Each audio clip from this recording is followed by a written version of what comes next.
José Compagne à Palaiseau a été interrompu en raison de l'obscurité. Il a été rejoué ce lundi sur le terrain neutre de Vaux-sur-Sûre. Thierry Quimper, Sébastien Grandjean. De son flanc droit trouve Massard, le contrôle de trop et le tir butteron sur l'imposant Dufer. Louis remettra le couvert, mais la trajectoire du ballon prend une nouvelle fois la direction des nuages dans la 15e minute.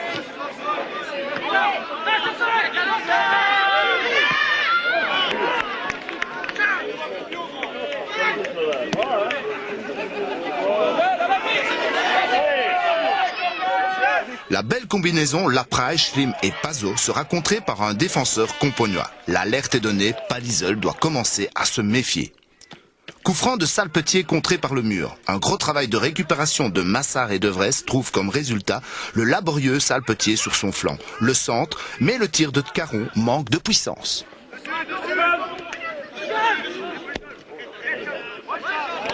Réplique des Bleus immédiate. Pazot, face au mur défensif, réoriente le jeu vers l'imposant Demoulin qui se décale favorablement pour armer un obus.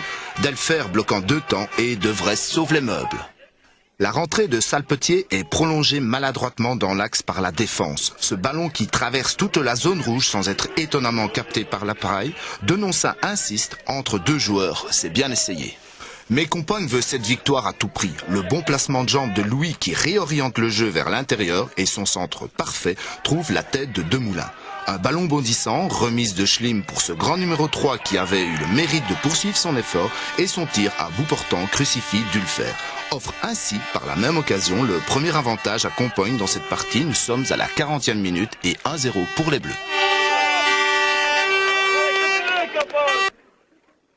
Longue rentrée de Attert qui trouve le pied de Hinck, reprise instantanée malheureusement juste à côté du poteau. Stoffel, très virevoltant cet après-midi, s'enfonce dans l'axe en emportant le cuir. Gagne du terrain, le centre au cours d'eau atterrit sur l'infortuné Schlim qui n'oublie qu'une seule chose, c'est de piquer son ballon. L'occasion était peut-être trop belle. L'infatigable Stoffel, une fois encore, va créer le danger et trouver Hinck, mais son tir sera bien contré par Dufer venu à sa rencontre.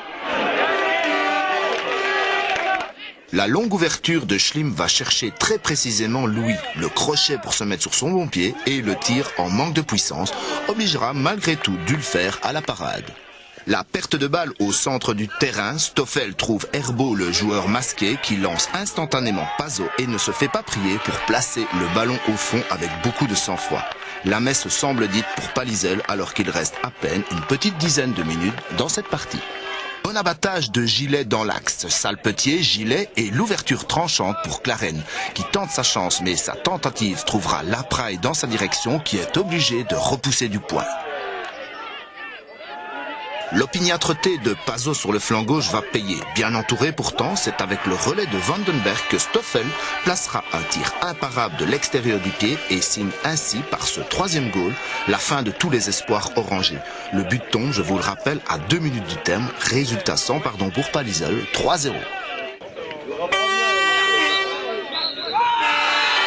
Pascal Lebout, après les péripéties du premier match, là on peut dire maintenant qu'on peut y voir plus clair. C'est le cas de le dire. Mais je ne devrais pas trop en parler parce que bon, ça sert à rien d'envenimer les choses, ça ne sert à rien. Vous voilà contre soi maintenant. Oui. Mais avant, je veux quand même dire que c'est pas nous qui n'avons pas voulu jouer tôt. C'est nous, on voulait bien jouer à 6h30. Et pourquoi je ne voulais pas jouer le samedi, je le dis devant tout le monde ici, parce que j'ai une équipe de juniors qui jouait le tour final pour monter en provinciaux, qui jouait hier et on est monté en provinciaux avec eux. C'est pour ça que je ne voulais pas. J'ai des gamins qui sont en première et en provinciaux. C'est pour ça que je ne voulais absolument pas jouer samedi. Merci. Voilà pourquoi j'explique.